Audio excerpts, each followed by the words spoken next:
지금 전 세계 산유국들이 집단 패닉에 빠졌습니다. 매년 수백조 원을 원유 수입에 쏟아붓던 시절은 이제 끝났습니다. 최근 전 세계는 대한민국을 제3의 유전국이라 부르며 경악하고 있습니다. 수천억 투자금 드립니다. 공짜 땅 드립니다. 국가 인증 전부 프리패스로 뚫어드립니다. 인도, 동남아, 중남미가 무릎 꿇고 내민 조건은 딱 하나였습니다. 제발 한국을 떠나십시오. 기술을 통째로 넘기십시오. 하지만 한국은 이 미친 제안을 단칼에 거절하며 전 세계의 뒤통수를 갈겨버렸습니다. 기술 이전은 절대 없습니다. 세계 에너지 판도를 뒤바꾼 애국자들의 이야기 지금 바로 공개합니다. 저는 네이선 콜드웰입니다.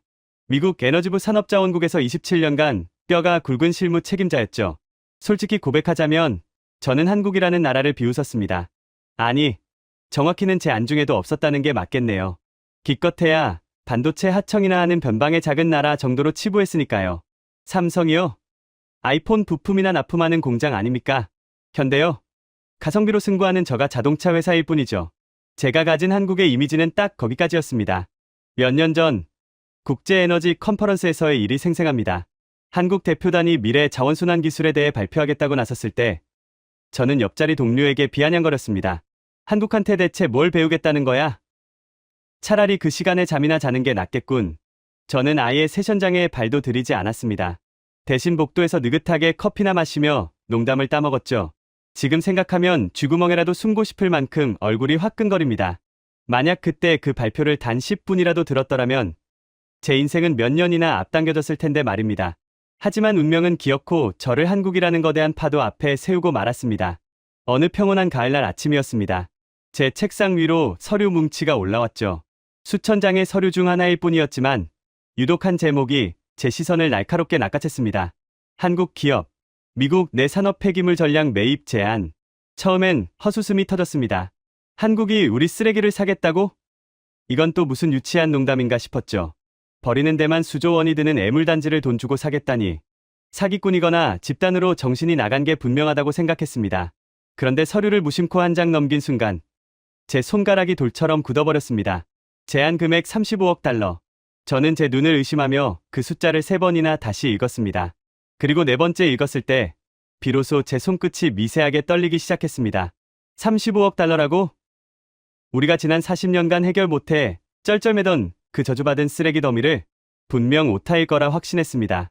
3,500만 달러를 잘못 적었겠지. 장난을 쳐도 정도가 있지. 저는 비웃음을 머금은 채 증빙 자료를 거칠게 펼쳤습니다. 하지만 거기엔 조롱 대신 경악이 기다리고 있었습니다. 완벽한 성분 분석표. 슬러지 속에 숨겨진 금속 함량이 소수점 둘째 자리까지 정밀하게 박혀 있더군요.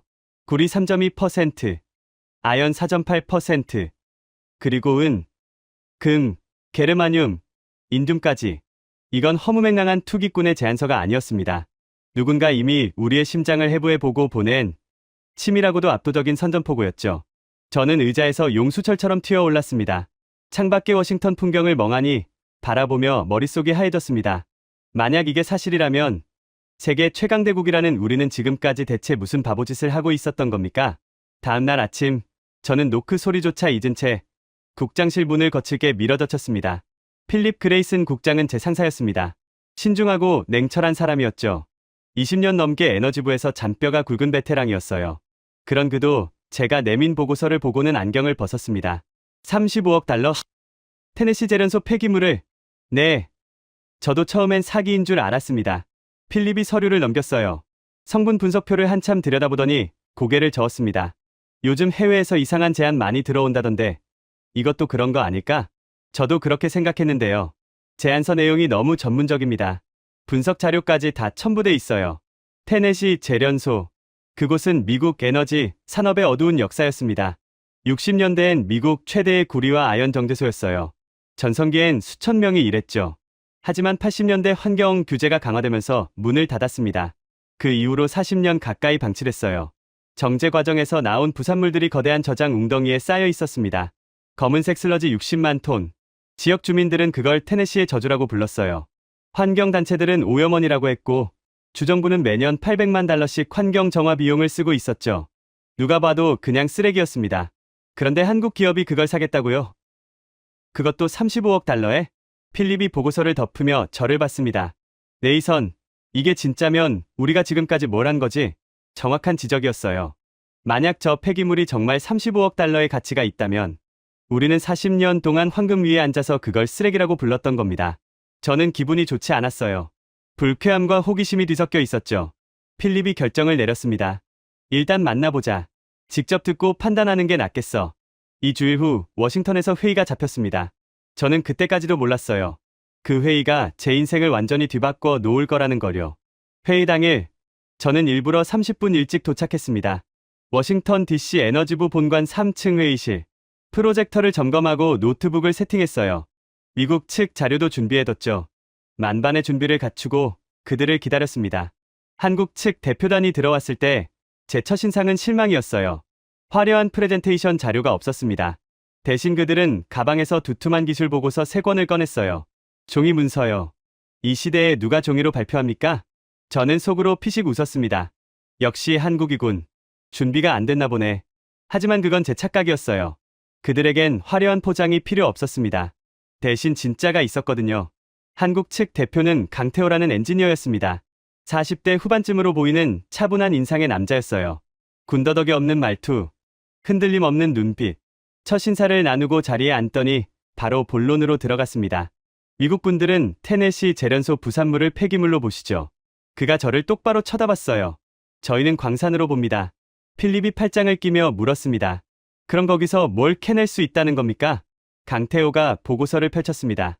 거기엔 우리가 상상도 못한 내용들이 빼곡히 적혀 있었어요. 구리, 아연은 기본이고요.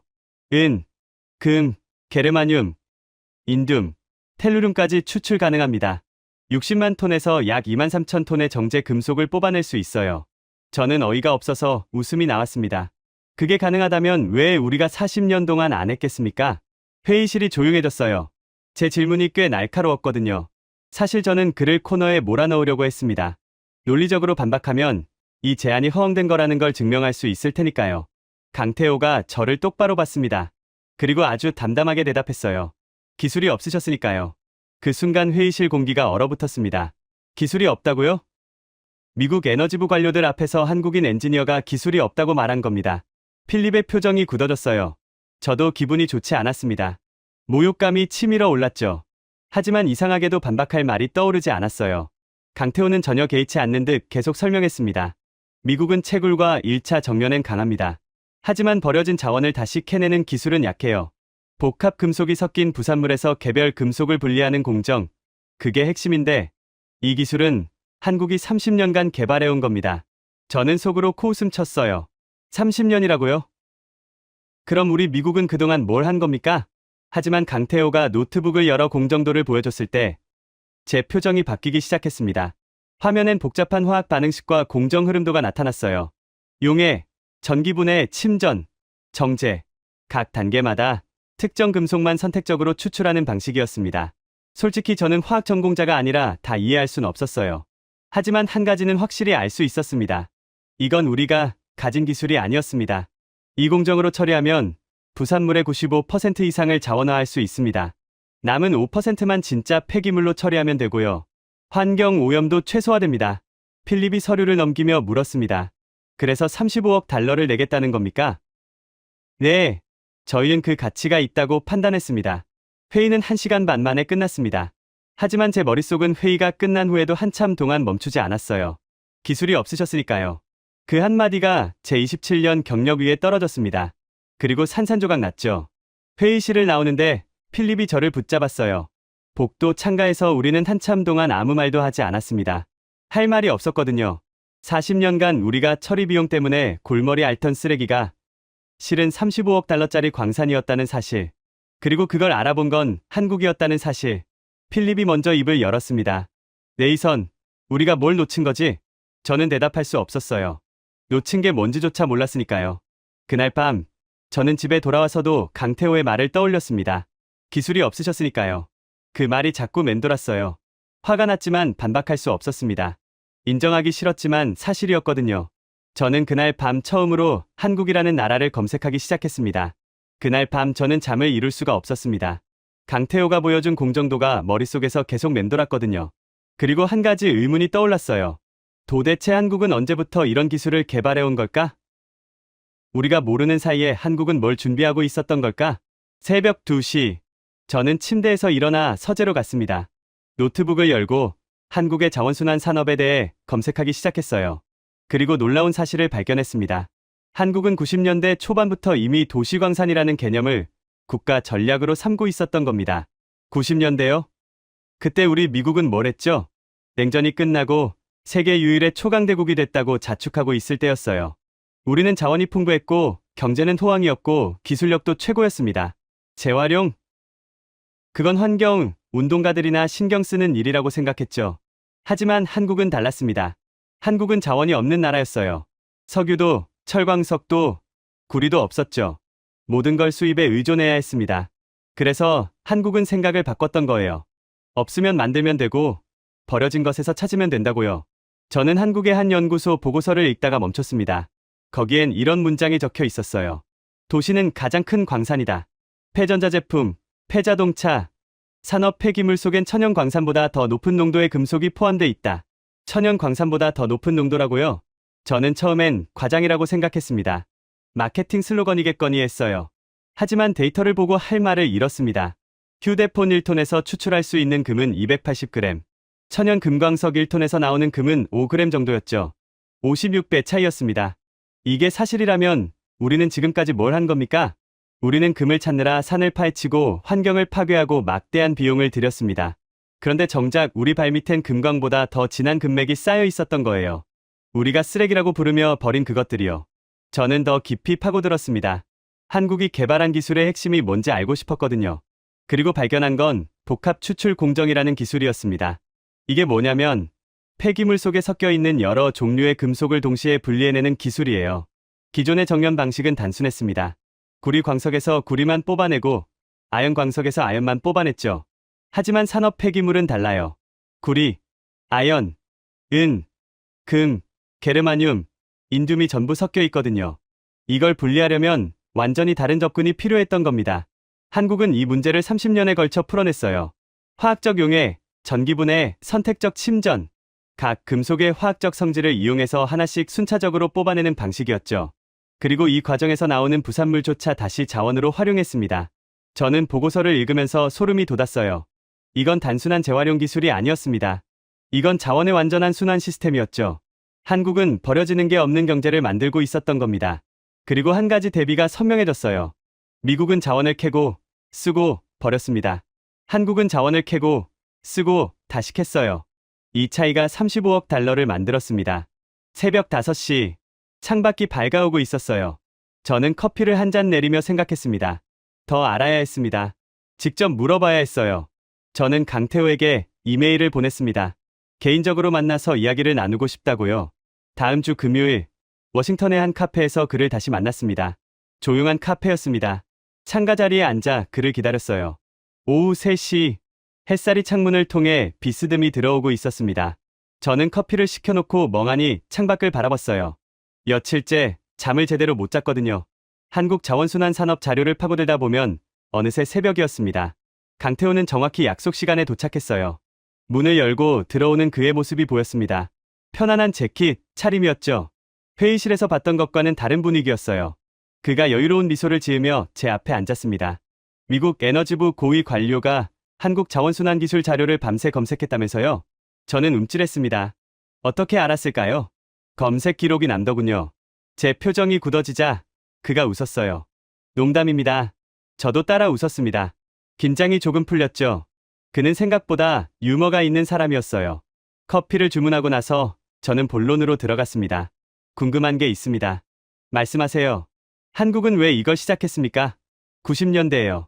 그대는 돈도 안 됐을 텐데. 누가 봐도 미친 짓이었을 거 아닙니까?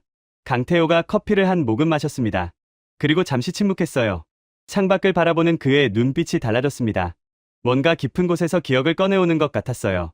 개인적인 이야기를 해도 될까요? 물론이죠. 그가 커피잔을 내려놓았습니다. 97년, 한국의 외환위기가 터졌어요. IMF 사태라고 들어보셨을 겁니다. 들어본 적 있었어요. 한국 경제가 무너졌던 때, 하지만 자세한 건 몰랐습니다. 미국에선 그냥 아시아의 작은 나라에서 벌어진 일 정도로만 다뤄졌으니까요. 그때 제 아버지가 중소기업을 운영하고 계셨어요. 자동차 부품을 만드는 공장이었죠. 직원이 50명 정도 되는 작은 회사였습니다. 제가 대학교 2학년 때였어요. 강태호의 목소리가 낮아졌습니다. 외환위기가 터지자 환율이 폭등했어요. 하루아침에 2배로 뛰었습니다. 아버지 회사는 원자재를 전부 수입에 의존하고 있었거든요. 구리, 알루미늄, 아연. 가격이 3배로 뛰었어요. 원자재를 살 수가 없었습니다. 저는 아무 말도 하지 않고 들었습니다. 그해 12월이었어요. 아버지가 사흘 동안 집에 안 들어오셨습니다. 그가 잠시 멈췄어요. 어머니는 매일 밤 현관문 앞에 앉아 계셨어요. 저도 잠을 못 잤죠. 뭔가 끔찍한 일이 벌어지고 있다는 건 알았지만 20살짜리가 뭘 할 수 있겠습니까? 강태호가 쓴 웃음을 지었습니다. 사흘째 되던 새벽, 아버지가 들어오셨어요. 술 냄새가 났습니다. 평생 술을 안 드시던 분이었는데 현관에서 신발도 못 벗고 주저앉으셨어요. 그리고 우셨습니다. 소리 없이. 저는 숨을 죽였습니다. 나중에 알았어요. 은행을 돌아다니며 대출 연장을 부탁하셨던 거였습니다. 전부 거절당했죠. 부도 처리하느라 사흘을 헤맨 거였어요. 결국 공장 문을 닫았습니다. 50명의 직원들이 하루아침에 일자리를 잃었고요. 강태호가 저를 봤습니다. 그날 밤 아버지가 저한테 그러셨어요. 태호야, 자원이 없으면 죽는다. 아무리 열심히 해도 원자재가 없으면 아무것도 못 만든다. 이 나라는 항상 그래왔다. 저는 가슴이 먹먹해졌습니다. 회의실에서 봤던 그 차분한 엔지니어 뒤에 이런 이야기가 있었던 거였어요. 대학 졸업하고 진로를 정해야 할 때 선택지가 많았습니다. 대기업 연구소, 해외 유학. 하지만 저는 자원순환연구소에 지원했어요.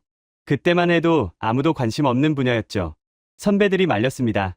거기 가면 평생 고생만 한다고. 그래도 간 겁니까? 네. 아버지 얼굴이 자꾸 떠올랐거든요. 현관에서 주저앉아 우시던 그 모습이요. 다시는 그런 일이 없게 하고 싶었습니다. 자원이 없어서 무너지는 일이 없도록. 강태호가 커피를 마셨습니다. 연구소에 들어가니까 현실은 더 암담했어요.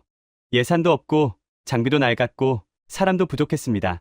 매일 야근하고 주말도 없었죠. 월급은 대기업의 절반도 안 됐고요.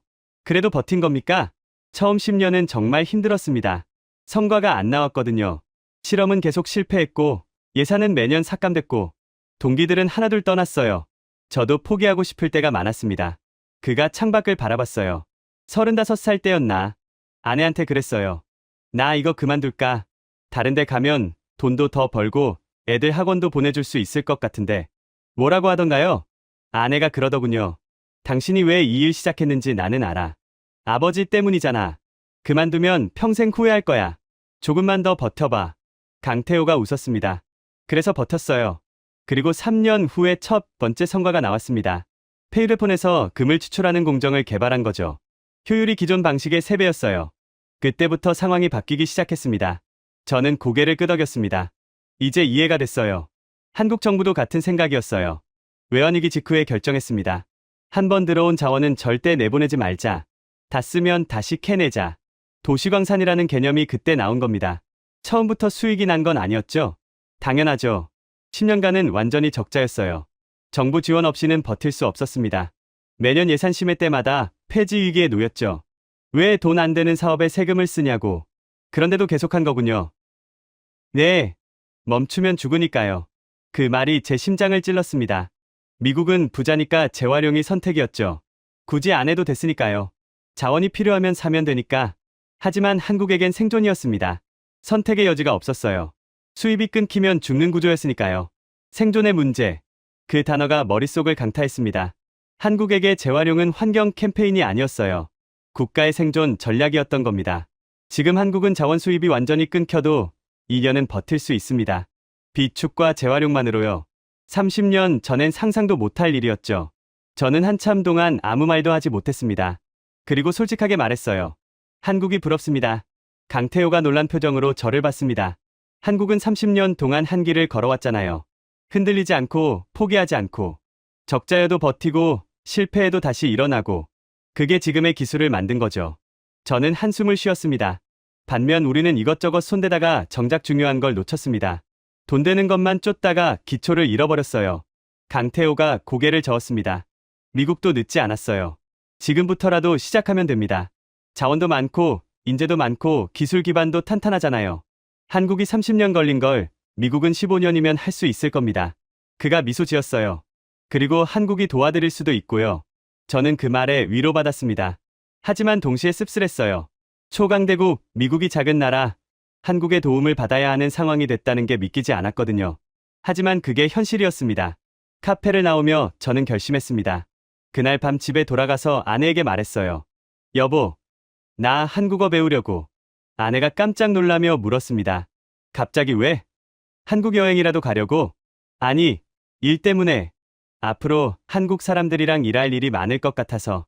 저는 그렇게 대답했지만 속으로는 다른 생각을 하고 있었습니다. 한국이라는 나라를 제대로 이해하고 싶다고. 강태호가 30년간 걸어온 길을, 그 아버지의 눈물에서 시작된 여정을 알고 싶다고요.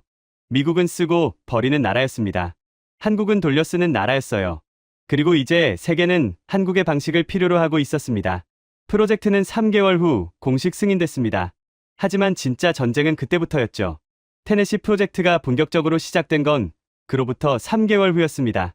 한국 기업과 미국 에너지부가 공식 협약을 맺었죠. 60만 톤의 폐기물을 한국 기업이 처리하고 추출한 금속의 일부를 미국이 우선 구매하는 조건이었어요. 저는 이 프로젝트의 미국 측 총괄 책임자로 임명됐습니다. 모든 게 순조로워 보였어요. 한국 기술진들이 현장에 투입됐고 처리시설 건설이 시작됐습니다. 저는 일주일에 두세 번씩 현장을 방문했죠. 하지만 프로젝트가 순조롭게 진행될 거라고 생각한 건 제 착각이었습니다. 문제는 전혀 예상치 못한 곳에서 터졌어요. 바로 워싱턴 정가였죠. 어느 날 아침 출근하자마자 필립이 심각한 표정으로 저를 불렀습니다. 네이선, 큰일 났어. 상원산업위원회에서 테네시 프로젝트에 제동을 걸고 있어. 무슨 소리입니까? 이미 승인된 프로젝트인데요. 알아. 하지만 일부 의원들이 문제를 제기하고 있어. 미국의 전략 자원을 외국 기업에 넘긴다는 게 말이 되냐고 하더군. 저는 한숨이 나왔습니다. 정치권이 개입하면 일이 복잡해지는 건 뻔한 일이었거든요. 근데 이건 자원을 넘기는 게 아니라 쓰레기를 처리하는 건데요. 나도 알아. 하지만 저쪽은 다르게 보는 거야. 반대의 중심엔 브루스 맥킨토시 의원이 있었습니다. 텍사스 출신의 강경파였죠. 미국 우선주의를 외치는 정치인이었어요. 그의 논리는 이랬습니다. 한국이 우리 기술을 훔쳐갈 것이다. 미국의 전략 자원을 외국에 넘기는 건 매국행위다. 언론도 가세했어요. 일부 매체는 테네시 프로젝트를 매국 프로젝트라고 불렀습니다. 다음 주 화요일에 청문회가 열린다네. 거기서 제대로 설명해야 해. 저는 전화를 끊고 창밖을 봤습니다. 40년간 쌓인 편견과 싸워야 한다는 걸 알았어요. 쉽지 않을 거라는 것도요. 강태호에게 연락했습니다. 청문회에 함께 가주실 수 있습니까? 그는 잠시 침묵하더니 대답했어요. 물론이죠. 함께 갑시다. 청문회장 문을 열었을 때 수백 개의 눈이 우리를 향했습니다. 상원의사당 318호. 청문회장은 긴장감으로 가득했습니다. 저는 그 문을 열기 전 잠시 멈춰섰어요. 심호흡을 했습니다. 27년 공직 생활 중 가장 중요한 순간이 될 거라는 걸 알았거든요. 문이 열리자 수백 개의 눈이 우리를 향했습니다. 상원산업위원회 소속 의원 17명이 높은 단상에 앉아 있었고 방청석엔 언론과 업계 관계자들이 빼곡히 들어차 있었어요. 카메라 플래시가 쉴 새 없이 터졌습니다. 텔레비전 생중계 카메라도 보였죠. 저와 강태호는 증인석을 향해 걸어갔습니다. 제 심장이 목까지 뛰었어요. 옆을 보니 강태호는 여전히 침착한 표정이었습니다. 그 모습이 오히려 저를 진정시켜줬죠. 우리는 나란히 증인석에 앉았습니다. 위원장인 로버트 해밀턴 의원이 의사봉을 두드렸어요. 오늘 우리는 테네시 재련소 프로젝트에 대해 논의하고자 합니다. 이 프로젝트는 한국 기업과의 협력으로 40년간 방치된 산업 폐기물을 처리하는 사업입니다. 그가 저를 바라봤습니다. 콜드웰 국장, 먼저 설명해 주시죠. 왜 미국의 자원을 한국 기업에 넘기는 겁니까? 제가 마이크를 잡으려는 순간 맥킨토시 의원이 끼어들었어요. 위원장, 제가 먼저 질문하겠습니다. 그는 서류를 탁 내려놓으며 저를 노려봤습니다. 텍사스 출신의 강경파, 미국 우선주의를 외치는 정치인이었죠. 그의 눈빛엔 저기가 가득했어요. 콜드웰 국장, 당신은 미국 에너지부 소속입니다. 미국의 이익을 위해 일해야 하는 사람이에요. 그런데 왜 한국 기업에 우리 자원을 갖다 바치는 겁니까? 방청석이 술렁였습니다. 저는 침착하게 대답했습니다. 의원님, 그건 자원이 아니라 폐기물입니다. 40년간 방치된 산업 쓰레기였죠. 처리 비용만 해마다 800만 달러씩 들어가는 골칫덩어리였습니다. 골칫덩어리라고요? 맥킨토시가 비웃듯 말했습니다. 거기에 금과 은이 들어있다면서요. 35억 달러 가치라고 했잖습니까? 그게 왜 쓰레기입니까? 들어있는 건 맞습니다. 하지만 우리는 그걸 꺼낼 기술이 없습니다. 청문회장이 술렁였어요. 기자들이 일제히 메모하기 시작했습니다. 맥킨토시가 책상을 쳤어요. 기술이 없다고요? 미국이요? 달에 사람을 보낸 나라가 세계 최고의 기술, 강국인 미국이 고작 쓰레기 처리 기술이 없다는 겁니까? 저는 그를 똑바로 쳐다봤습니다. 네, 없습니다. 회의장이 조용해졌어요. 미국 에너지부 관료가 공식 청문회에서 미국의 기술이 없다고 인정한 겁니다. 카메라 플래시가 미친 듯이 터졌습니다. 저는 계속 말했어요. 정확히 말씀드리면 복합 금속 분리 기술이 없습니다. 테네시 폐기물엔 구리, 아연, 은, 금, 게르마늄, 인듐 등이 섞여 있습니다. 이걸 동시에 분리해서 추출하는 기술은 한국이 30년간 개발해온 독자 기술입니다. 미국은 이 분야에 투자하지 않았습니다. 맥킨토시의 얼굴이 붉어졌어요. 그럼 우리가 개발하면 되지 않습니까? 지금이라도 시작하면 됩니다. 왜 굳이 한국을 불러드립니까? 지금 당장 시작해도 최소 15년은 걸립니다. 저는 준비한 자료를 펼쳤습니다. 그동안 테네시 폐기물은 계속 방치됩니다. 환경오염은 심해지고 지하수 오염 위험도 커지죠. 처리 비용은 계속 나가고요. 15년이면 추가로 1억 2천만 달러입니다. 그게 미국의 이익입니까? 맥킨토시가 할 말을 잃었어요. 하지만 금방 다른 각도로 공격을 시작했습니다. 한국이 우리 기술을 훔쳐갈 겁니다. 우리가 멍청하게 문을 열어주면 지금 중국이 뭘 하고 있는지 모르십니까? 한국도 마찬가지일 겁니다. 저는 답답했습니다. 논리가 아니라 감정으로 몰아붙이고 있었거든요. 그래서 솔직하게 말하기로 했어요. 의원님, 솔직히 말씀드리겠습니다. 저는 잠시 숨을 골랐습니다. 저도 처음엔 반대했습니다. 한국을 무시했어요.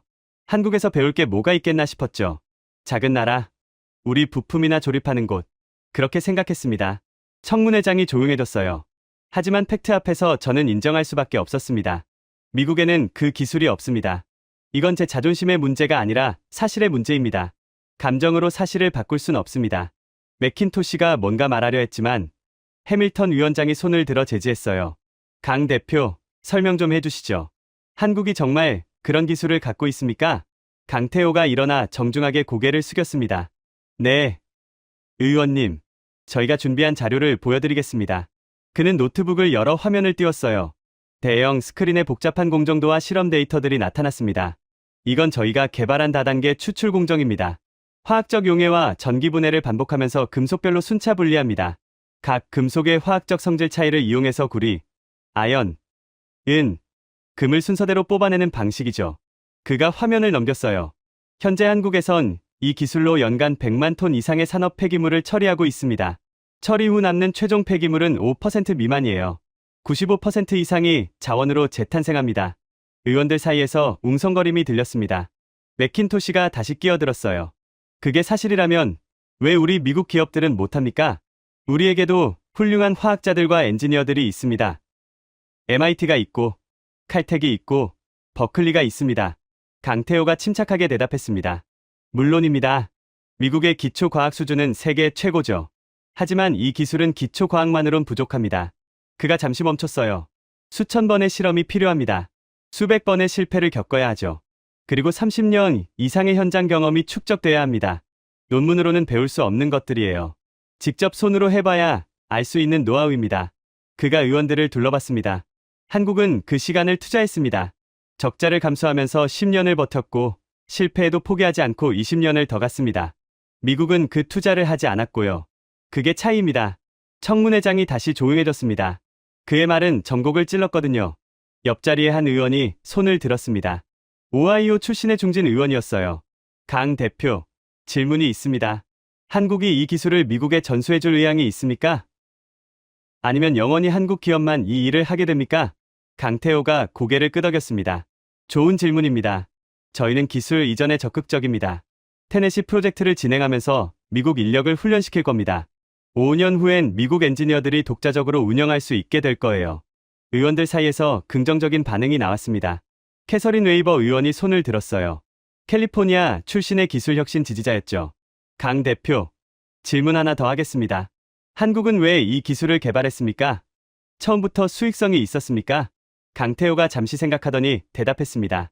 처음엔 수익성이 없었습니다. 10년간은 적자였죠. 정부 지원 없이는 버틸 수 없었습니다. 하지만 한국 정부는 포기하지 않았어요. 왜요? 적자 사업을 왜 계속합니까? 이건 돈의 문제가 아니라 생존의 문제였으니까요. 웨이버 의원이 몸을 앞으로 기울였습니다. 생존의 문제라고요? 조금 더 설명해 주시겠습니까? 강태호의 눈빛이 달라졌어요. 더 진지해졌습니다. 네, 한국은 자원이 전혀 없는 나라입니다. 석유, 철, 구리, 희토류 모두 수입해야 하죠. 우리 경제의 90% 이상이 수입 자원에 의존합니다. 그가 잠시 멈췄어요. 만약 전쟁이나 경제 위기로 자원 수입이 끊기면 우리 산업은 3개월 안에 멈춥니다. 공장이 서고 일자리가 사라지고 경제가 무너지죠. 97년 외환위기 때 우리는 그걸 뼈저리게 경험했습니다. 청문회장이 숙연해져서요. 그래서 한국은 결정했습니다. 한 번 들어온 자원은 절대 버리지 말자. 다 쓰면 다시 캐내자. 순환시키자고요. 그게 도시광산의 시작이었습니다. 웨이버 의원이 고개를 끄덕였습니다. 그럼 지금은 수익이 납니까? 네. 지금은 연간 수십억 달러의 수익을 내고 있습니다. 하지만 더 중요한 건 한국이 자원 안보를 확보했다는 점입니다. 강태호가 힘주어 말했어요. 이제 우리는 외부 자원 공급이 완전히 끊겨도 최소 2년은 버틸 수 있습니다. 비축과 재활용만으로요. 저는 그 말을 듣고 소름이 돋았습니다. 2년이라고요? 한국은 자원 순환만으로 2년치 산업 자원을 확보해 놓은 겁니까? 이건 단순한 재활용 기술이 아니었어요.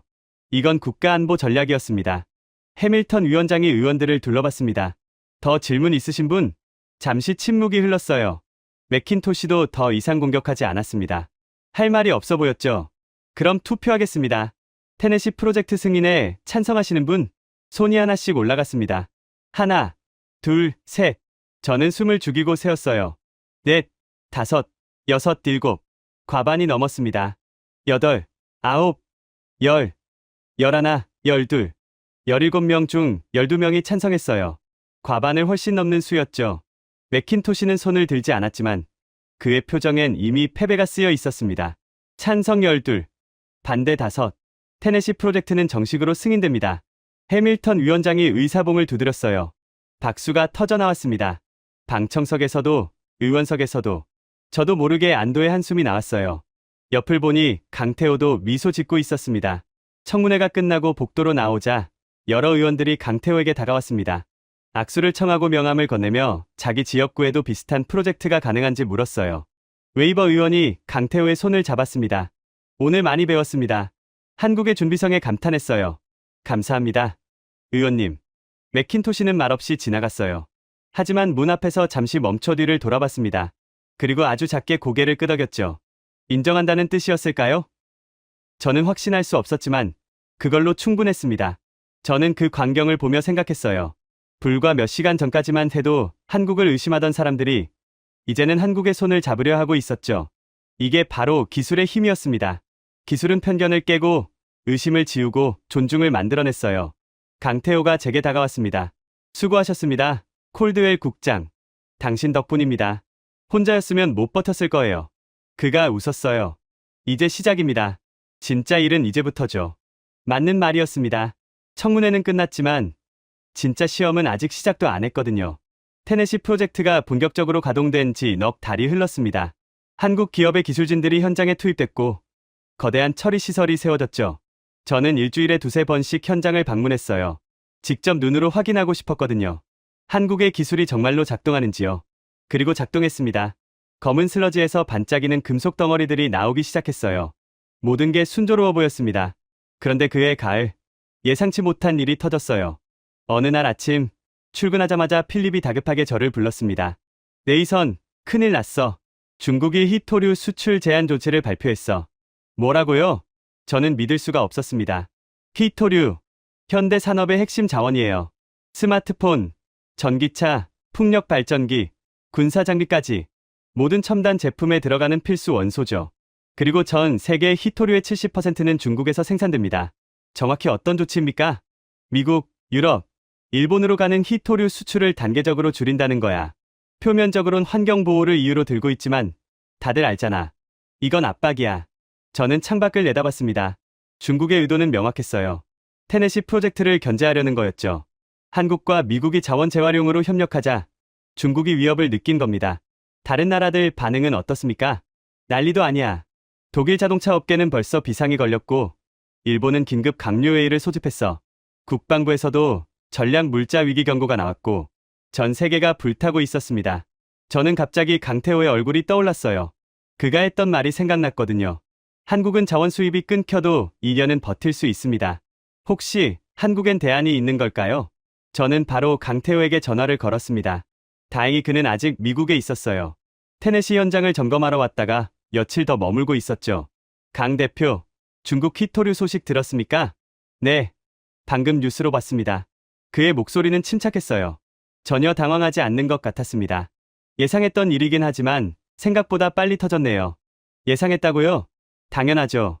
중국 입장에선 우리가 자원 재활용으로 독립하는 걸 가만히 보고만 있을 리 없잖아요. 언젠가는 이런 식으로 압박할 거라고 생각했습니다. 저는 놀랐습니다. 그럼 한국은 어떻게 할 겁니까? 대안이 있습니까? 있죠. 저희가 10년간 준비해온 게 바로 이런 상황을 대비한 겁니다. 1시간 후, 저는 강태호를 만났습니다. 그는 노트북을 펼쳐 지도를 보여줬어요. 전 세계가 표시된 지도였는데 곳곳에 빨간 점들이 찍혀 있었습니다. 이게 뭡니까? 한국 기업들이 확보한 히토류 공급망입니다. 중국 외에도 베트남, 인도네시아, 호주, 캐나다, 브라질, 남아프리카 공화국. 저희는 이미 이 모든 곳과 계약을 맺어놨어요. 저는 놀라서 지도를 자세히 들여다봤습니다. 정말 전 세계의 공급처가 펼쳐져 있었어요. 그리고 이게 더 중요합니다. 그가 다른 화면을 띄웠습니다. 도시광산에서 추출한 재활용 히토류예요. 폐스마트폰, 폐컴퓨터, 폐전자제품에서 히토류를 회수하는 기술이죠. 현재 한국이 사용하는 히토류의 32%는 이렇게 재활용된 겁니다. 32%나요? 네. 그리고 이 비율은 계속 올라가고 있어요. 5년 후엔 50%까지 끌어올릴 계획입니다. 저는 할 말을 잃었습니다. 한국은 이미 중국 없이도 버틸 수 있는 시스템을 구축하고 있었던 거예요. 그것도 10년 전부터요. 어느 쪽이든 상관없어요. 우리는 이미 준비됐으니까요. 전 세계가 공황에 빠졌을 때 한국만 침착했습니다. 왜냐고요? 준비됐으니까요. 백악관에서 연락이 왔습니다. 긴급 안보회의 참석 요청이었죠. 백악관 상황실은 긴장감으로 가득했습니다. 국무장관, 국방장관, 상무장관, 에너지장관이 모두 참석했죠. 그리고 특별히 강태호도 초청됐습니다. 한국 정부의 요청이 있었다고 했어요. 회의를 주재한 건 국가안보보좌관이었습니다. 중국의 히토류 제한 조치는 명백한 경제 무기화입니다. 우리는 대응책이 필요합니다. 그가 강태호를 바라봤어요. 강 대표, 한국의 제안을 설명해 주시죠. 강태호가 일어나 프레젠테이션을 시작했습니다. 그는 침착하게 그러나 확신에 차서 말했어요. 한국은 지난 10년간 탈중국 자원 전략을 추진해왔습니다. 첫째, 다변화된 공급망. 둘째, 재활용 기술 고도화. 셋째, 전략적 비축. 이 세 가지 축으로 중국 의존도를 줄여왔죠. 국방장관이 물었습니다. 구체적으로 얼마나 줄였습니까? 10년 전 한국의 중국 히토류 의존도는 90%였습니다. 지금은 50%입니다. 5년 후엔 20%로 낮출 계획이고요. 상무장관이 놀라며 말했습니다. 90에서 20이라고요? 어떻게 그게 가능합니까? 도시광산입니다. 한국은 매년 버려지는 전자제품에서 히토류를 회수합니다. 그리고 베트남, 호주, 캐나다 등지의 중소광산들과 장기 계약을 맺었죠. 물론 단가는 중국보다 비쌉니다. 평균 20% 정도 높아요. 하지만 안보 비용으로 생각하면 충분히 감당 가능한 수준입니다. 국가안보보좌관이 앞으로 몸을 기울였습니다. 그럼 미국도 같은 방식을 적용할 수 있습니까? 가능합니다. 미국은 한국보다 훨씬 유리한 조건이에요. 강태호가 화면을 바꿨습니다. 첫째, 캘리포니아와 텍사스에 히토류 광산이 있습니다. 둘째, 전자 폐기물 발생량이 한국의 10배입니다. 셋째, 캐나다, 멕시코 같은 우방국이 바로 옆에 있죠. 그가 결론을 내렸습니다. 한국의 재활용 기술만 도입하면 5년 안에 중국 의존도를 30% 이하로 낮출 수 있습니다. 국무장관이 입을 열었습니다. 강 대표, 한국은 왜 이런 제안을 합니까? 기술을 공유하면 한국의 경쟁력이 약해지는 거 아닙니까? 강태호가 잠시 망설이더니 대답했습니다. 장관님, 한국은 작은 나라입니다. 우리 혼자서 중국과 맞설 순 없어요. 하지만 미국, 일본, 유럽과 함께라면 가능합니다. 그래서 우리는 기술을 나누려는 겁니다. 함께 강해지자는 거죠. 국방장관이 고개를 끄덕였습니다. 일리 있는 말입니다.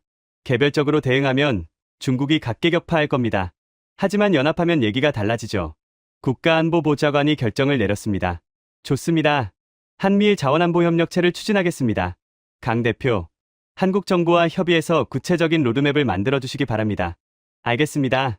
회의가 끝나고 복도로 나오자 여러 참모들이 강태호에게 다가왔어요. 명함을 건네고 추가 미팅을 요청하고 감사 인사를 했습니다. 저는 그 모습을 보며 신기했어요. 불과 1년 전만 해도 아무도 한국을 주목하지 않았습니다. 하지만 지금은 백악관이 한국의 제안을 기다리고 있었죠. 이게 바로 기술의 힘이었습니다. 기술은 약소국을 강대국의 파트너로 만들었어요. 3개월 후 저는 새로운 직함을 받았습니다. 한미자원협력 특별대사, 한국과의 기술협력을 총괄하는 자리였죠. 그리고 첫 공식 업무로 다보스 포럼에 참석하게 됐습니다. 다보스로 가는 비행기 안에서 저는 발표 자료를 계속 검토했습니다. 숫자들이 놀라웠어요. 테네시 프로젝트는 예상보다 빨리 성과를 냈고 추출된 금속의 순도는 천연광석보다 높았죠. 그리고 미국 8개 주가 추가로 유사 프로젝트를 시작했습니다. 창밖으로 구름이 펼쳐져 있었어요. 저는 노트북을 덮고 눈을 감았습니다. 1년 전만 해도 상상할 수 없던 일이었죠. 제가 세계경제포럼 메인 무대에 서게 될 줄은요. 다보스에 도착하자 강태호가 마중 나와 있었어요. 공항 출구에서 그를 발견했을 때 반가운 마음이 들었습니다. 이제는 동료 이상의 감정이었죠. 축하합니다, 대사님. 이제 공식 직함이 생기셨네요. 덕분입니다. 강 대표가 없었으면 저는 아직도 테네시 폐기물 앞에서 고민하고 있었을 겁니다. 우리는 함께 웃었습니다. 1년 전만 해도 상상할 수 없던 관계였죠. 미국 정부 관료와 한국 기업 엔지니어가 이렇게 편하게 농담을 나눌 수 있다니요. 호텔에 체크인하고 짐을 풀었습니다. 창밖으로 스위스 알프스가 보였어요. 눈 덮인 산봉우리들이 햇살에 반짝이고 있었죠. 그날 밤 저는 잠을 이룰 수가 없었습니다. 내일이면 전 세계 정상들과 글로벌 기업 최고 경영자들 앞에서 발표를 해야 했거든요. 긴장되지 않는다면 거짓말이었습니다. 밤 11시쯤 강태호에게서 문자가 왔어요. 잠 안 오시죠? 요비바에서 한잔 하실래요? 저는 옷을 걸치고 내려갔습니다. 강태호가 구석자리에 앉아 있었어요. 와인 한 잔을 앞에 두고요. 내일 긴장되십니까? 솔직히 말하면 네. 이런 무대는 처음이라서요. 강태호가 고개를 끄덕였습니다. 저도 처음엔 그랬어요. 국제 무대에서 발표할 때마다 다리가 떨렸습니다. 한국은 작은 나라고 아무도 우리 말을 안 들을 거라고 생각했거든요. 지금은 다르잖아요. 네, 이제는 다들 듣습니다. 기술이 증명됐으니까요. 그가 와인잔을 돌렸어요. 내일 발표에서 한 가지만 기억하세요. 숫자는 거짓말을 안 합니다. 감정이나 정치적 수사가 아니라 팩트로 말하면 됩니다. 결과가 모든 걸 증명해 줄 거예요. 저는 고개를 끄덕였습니다. 고맙습니다. 덕분에 조금 마음이 놓이네요. 우리는 1시간쯤 더 이야기를 나눴어요. 한국의 미래, 미국의 변화, 그리고 자원순환이 바꿀 세계에 대해서요. 그리고 각자 방으로 돌아갔습니다. 다음 날 아침, 메인 세션이 열렸습니다. 주제는 자원안보와 순환경제의 미래였죠. 무대 뒤에서 대기하고 있을 때 제 심장이 미친 듯이 뛰었습니다. 커튼 사이로 객석을 봤어요. 각국 정상들과 글로벌 기업 최고 경영자들이 빼곡히 앉아 있었습니다. 독일 총리, 프랑스 재무장관, 일본 경제산업성 장관, 그리고 수백 명의 업계 리더들. 강태호가 제 옆에 섰어요. 준비됐습니까? 글쎄요. 다리가 좀 떨리네요. 그가 제 어깨를 두드렸습니다. 괜찮습니다. 우리가 한 일은 진짜니까요. 진실을 말하면 됩니다. 사회자가 우리를 소개했어요. 무대 위로 올라갔습니다. 조명이 눈부셨죠. 객석은 어두웠지만 수백 개의 눈이 우리를 주시하고 있다는 걸 느낄 수 있었어요. 무대엔 저와 강태호, 그리고 일본 경제산업성 차관이 함께 올랐습니다. 사회자가 첫 질문을 던졌습니다. 콜드웰 대사, 1년 전만 해도 미국은 자원 재활용에 큰 관심이 없었습니다. 무엇이 바뀌었습니까? 저는 마이크를 잡았습니다. 손이 살짝 떨렸어요. 하지만 강태호의 말이 떠올랐습니다. 진실을 말하면 된다고. 한국을 만났습니다. 객석이 조용해졌어요. 솔직히 말씀드리면 처음엔 우리가 한국에서 배울 게 있다고 생각하지 않았습니다. 저는 잠시 멈췄습니다. 한국은 작은 나라고 미국은 초강대국이니까요. 자원도 우리가 더 많고 기술도 우리가 앞서 있다고 믿었습니다. 하지만 저는 틀렸습니다. 객석 여기저기서 웅성거림이 들렸어요. 한국은 30년 동안 우리가 놓친 기술을 개발하고 있었습니다. 폐기물에서 자원을 추출하는 기술, 복합 금속을 분리하는 기술, 자원을 순환시키는 시스템, 우리가 쓰레기라고 버린 것에서 금을 캐내는 기술이었죠. 저는 화면을 띄웠습니다. 테네시 프로젝트 성과 자료였어요. 테네시 프로젝트 1년 성과입니다. 40년간 방치됐던 폐기물 60만 톤 중 12만 톤을 처리했습니다. 추출한 금속은 2만 톤, 금, 은, 구리, 아연, 게르마늄, 순도는 천연 광석보다 높았습니다. 숫자가 화면에 뜨자 객석이 술렁였어요. 그리고 이 기술이 지금 미국의 자원 안보를 지키고 있습니다. 박수가 터져 나왔습니다. 사회자가 강태호에게 물었습니다. 강 대표, 한국은 왜 이 기술을 독점하지 않고 공유하기로 했습니까? 기술을 공유하면 한국의 경쟁력이 약해지는 거 아닙니까? 강태호가 잠시 생각하더니 대답했습니다. 독점하면 이길 수 없기 때문입니다. 객석이 조용해졌어요. 자원 문제는 한 나라만의 문제가 아닙니다. 전 세계가 함께 풀어야 할 과제죠. 한국이 아무리 기술이 좋아도 혼자서는 중국의 자원 무기화를 막을 수 없습니다. 하지만 미국, 일본, 유럽과 함께라면 가능해요. 그가 청중을 둘러봤습니다. 그래서 우리는 기술을 나누기로 했습니다. 함께 강해지자는 거죠. 이건 경쟁이 아니라 생존입니다. 객석 뒤쪽에서 한 남자가 손을 들었습니다. 독일의 한 자동차 회사 최고 경영자였어요. 질문 하나 하겠습니다. 재활용 히토류의 품질은 어떻습니까? 천연 광석과 비교해서요. 우리 업계에선 품질이 가장 중요한 문제입니다. 강태호가 자신 있게 대답했습니다. 오히려 더 좋습니다. 객석이 웅성거렸어요. 천연 광석엔 불순물이 많습니다. 정제 과정을 여러 번 거쳐야 하죠. 하지만 재활용 히토류는 이미 한 번 정제된 상태입니다. 순도가 99% 이상이에요. 제조업체 입장에선 오히려 더 좋은 원료입니다. 독일 경영자가 놀라며 물었습니다. 그럼 왜 지금까지 아무도 안 했습니까? 기술이 없었고 천연 자원이 싸고 풍부했으니까요. 굳이 비용 들여서 재활용할 이유가 없었던 겁니다. 강태호가 잠시 멈췄어요. 하지만 이제 상황이 바뀌었습니다. 중국이 히토류를 무기화하면서 천연 자원 가격이 3배로 뛰었어요. 공급 불안정성도 커졌고요. 이제는 재활용이 경제적으로도 합리적인 선택이 됐습니다. 객석이 술렁였습니다. 여러 기업인들이 고개를 끄덕이며 메모를 하고 있었어요. 프랑스 재무장관이 뭔가를 옆 사람에게 속삭이는 게 보였습니다. 분위기가 바뀌고 있었어요. 처음엔 회의적이던 표정들이 점점 진지해지고 있었습니다. 그때였습니다. 뒤쪽에서 익숙한 목소리가 들렸어요. 한국을 배워야 합니다. 저는 깜짝 놀라 돌아봤습니다. 트럼프 대통령이었습니다. 그가 객석 뒤쪽에 앉아 있었던 겁니다. 언제 들어왔는지 몰랐어요. 모두가 숨을 죽였습니다. 회장 전체가 얼어붙은 것 같았어요. 트럼프가 천천히 일어났습니다. 그리고 앞으로 걸어 나왔어요. 카메라 플래시가 미친 듯이 터졌습니다. 나는 미국을 다시 위대하게 만들겠다고 약속했습니다. 그가 청중을 둘러봤어요. 하지만 솔직히 말하면 우리는 많은 걸 잃어버렸습니다. 제조업을 잃었고 기술력을 잃었고 그리고 자립심까지 잃었어요. 회장이 조용해졌습니다.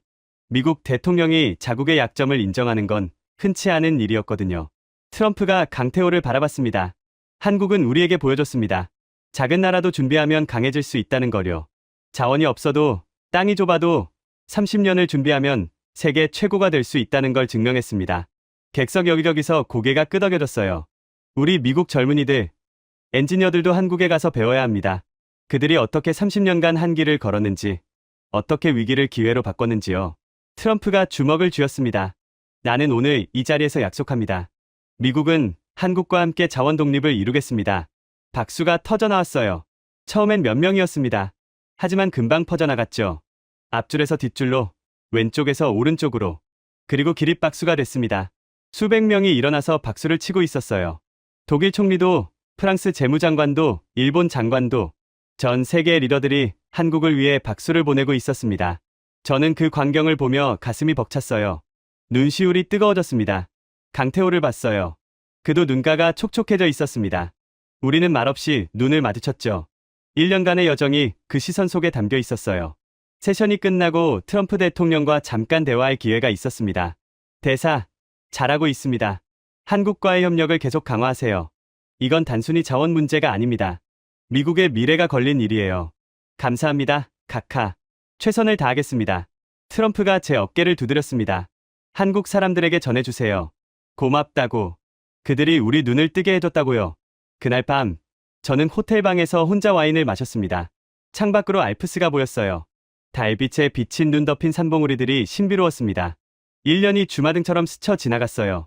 테네시 폐기물 앞에서 어이없어하던 제 모습, 강태호의 침착한 설명, 청문회에서의 긴장감, 중국의 압박, 백악관 회의, 그리고 오늘의 박수. 1년 만에 모든 게 바뀌었습니다. 아니, 제가 바뀐 거였죠. 한국을 무시하던 제가 이제는 한국에게 배우고 있었으니까요. 이게 바로 기술의 힘이었습니다. 기술은 편견을 깨고 존중을 만들어냈어요. 저는 휴대폰을 꺼내 아내에게 메시지를 보냈습니다. 오늘 좋은 일이 있었어. 집에 가서 얘기해 줄게. 사랑해. 다보스 포럼 이후 상황은 급물살을 탔습니다. 한미자원안보협력체가 공식 출범했고 일본과 유럽연합도 곧바로 합류 의사를 밝혔어요. 불과 몇 달 만에 12개국이 참여하는 글로벌 네트워크로 성장했습니다. 테네시 프로젝트는 미국 네 다른 주들의 관심을 끌었어요. 오하이오, 펜실베이니아, 미시간. 산업 폐기물 문제로 골머리를 앓던 주들이 앞다투어 유사 프로젝트를 제안했죠. 저는 일주일에 3-4번씩 회의에 참석하며 정신없이 바쁜 나날을 보냈습니다.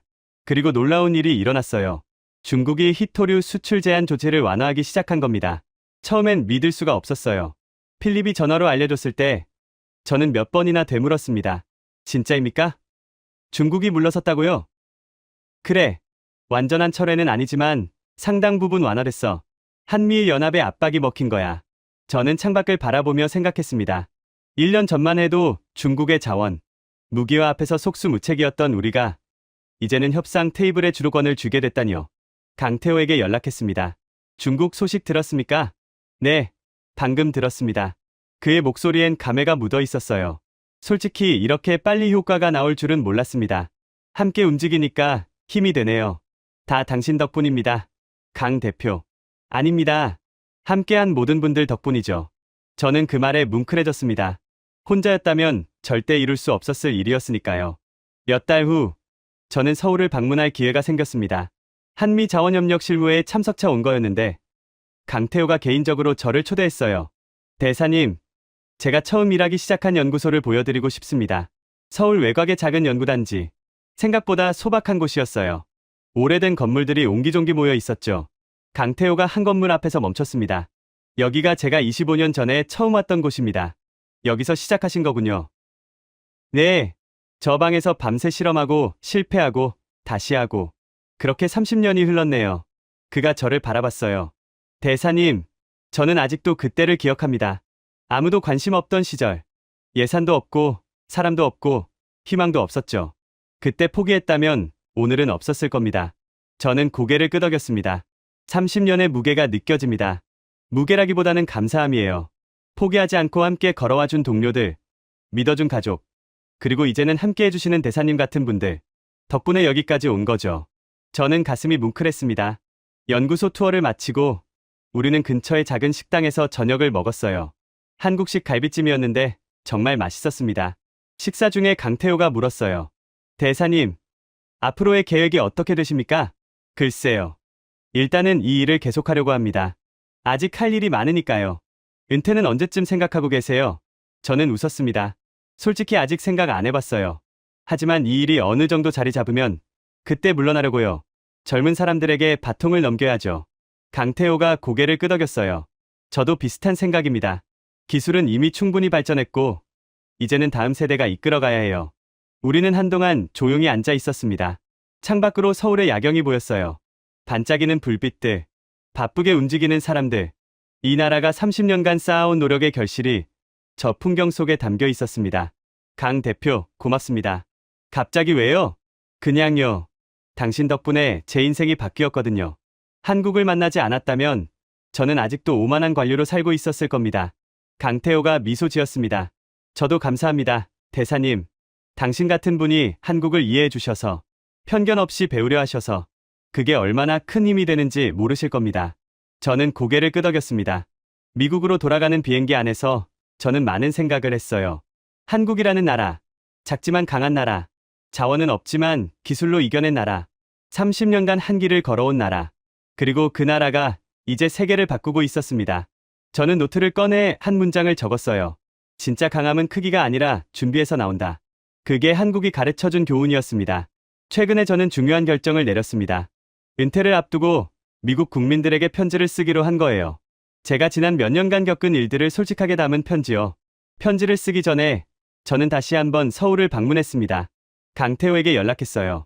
공식 업무가 아닌 개인적인 만남은 오랜만이었죠. 우리는 서울의 한 조용한 한식당에서 마주 앉았습니다.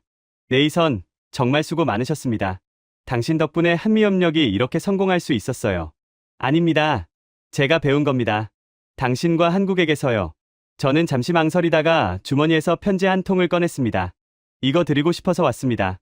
제가 미국 국민들에게 보낼 편지예요. 한국에 대한 제 솔직한 생각을 담았죠. 강태호가 편지를 펼쳤습니다. 그리고 천천히 읽기 시작했어요. 저는 그가 읽는 모습을 지켜봤습니다. 편지엔 이렇게 쓰여 있었습니다. 친애하는 미국 국민 여러분. 저는 몇 년 전 한국을 비웃었던 사람입니다. 한국은 작은 나라고 우리에게 배울 게 없다고 생각했죠. 하지만 저는 틀렸습니다. 한국은 작은 나라가 아니었어요. 작게 보이도록 우리가 착각했던 나라였습니다. 한국은 폐기물에서 자원을 찾았고 위기에서 기회를 만들었고 압박 앞에서 흔들리지 않았습니다. 그건 운도 기적도 아니었어요. 30년간 쌓아온 기술과 준비였습니다. 우리 미국은 부자였지만 준비되지 않았습니다. 강했지만 안일했죠. 한국이 가르쳐줬습니다. 진짜 강함은 크기가 아니라 준비에서 나온다고요. 이제 저는 미국인으로서가 아니라 한 인간으로서 한국을 존경합니다. 그리고 우리 다음 세대가 한국에서 배우길 바랍니다. 살아남는 법을, 준비하는 법을, 멈추지 않는 법을요. 감사합니다, 한국. 당신들이 우리 눈을 뜨게 해줬습니다. 강태호가 편지를 다 읽고 저를 봤습니다. 그의 눈가가 촉촉해져 있었어요. 네이선, 이건 너무 과찬이에요. 아닙니다. 사실입니다. 제가 몇 년간 보고 느낀 진실이죠. 우리는 한동안 말없이 앉아 있었습니다. 몇 년이라는 시간이 우리를 완전히 다른 사람으로 만들어 놓았어요. 의심하던 관료와 차분한 엔지니어에서 서로를 존중하는 친구가 됐죠. 은퇴하면 뭐 할 겁니까? 책을 쓸까 합니다. 한국에 대한 책이요. 미국인들이 한국을 제대로 알았으면 좋겠어요. 강태호가 웃었습니다. 좋은 생각이네요. 제목은 뭘로 할 건가요? 저는 잠시 생각하다가 대답했습니다. 준비된 국가.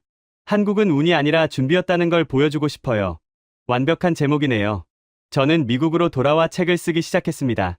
테네시 폐기물에서 시작된 이야기, 중국의 압박, 다보스 포럼, 그리고 한국이 보여준 준비의 힘. 모든 걸 담으려 합니다. 지금 저는 66살입니다.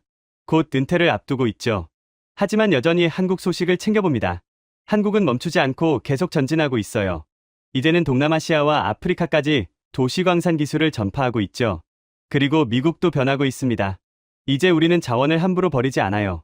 재활용이 점점 일상이 되고 있고 순환경제가 새로운 표준으로 자리 잡아가고 있죠. 한국이 심어준 씨앗이 싹을 틔우고 있는 겁니다. 저는 가끔 생각합니다. 만약 몇 년 전 그날 제가 테네시 보고서를 무시했다면 어땠을까요? 아마 미국은 지금도 중국 눈치를 보며 살고 있을 겁니다. 그리고 저는 평생 한국을 모른 채 살았겠죠. 하지만 운명은 우리를 만나게 했습니다. 그리고 그 만남이 두 나라를, 아니 세계를 바꾸고 있어요. 한국은 작은 나라가 아니었습니다. 준비된 나라였죠. 그리고 이제 저는 확신합니다. 세상을 바꾸는 건 크기가 아니라 준비라는 것을요. 감사합니다. 대한민국. 당신들이 제 인생을 바꿔놨습니다. 지금까지 미국 에너지부 관료가 목격한 한국의 역발상 어떠셨나요? 40년간 저주라 불렀던 쓰레기 60만 톤. 미국은 처리비로 수천억을 썼습니다. 한국은 35억 달러에 사겠다고 나섰습니다. 왜 미국이 안 했냐고요? 기술이 없으셨으니까요. 달에 사람을 보낸 나라가 침묵했습니다. 30년간 적자를 감수하며 개발한 기술. 휴대폰 1톤에서 나오는 금이 천연 금광석의 56배. 중국이 히토류를 무기화했을 때 전 세계가 공황에 빠졌지만 한국만 침착했습니다.